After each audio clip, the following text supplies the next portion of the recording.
Sikap legowo JJ Govinda tuai pujian, usai Syahnas beri klarifikasi dan minta maaf. Setelah banyak ditunggu publik, Syahnas Sadiqah akhirnya memberikan klarifikasi soal isu perselingkuhan, sekaligus meminta maaf.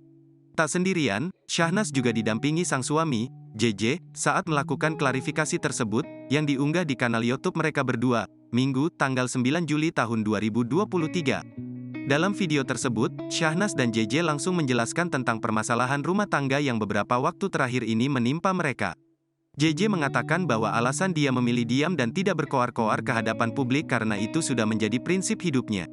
Sehingga dia memilih untuk menyelesaikan permasalahan tersebut secara internal bersama keluarga, tanpa harus mengobrol ke hadapan publik. JJ mengatakan dari awal memang sudah memegang komitmen untuk tidak mengumbar urusan keluarga ke masyarakat. Pada video itu, Syahnas kemudian juga meminta maaf atas kesalahan yang dia perbuat kemarin.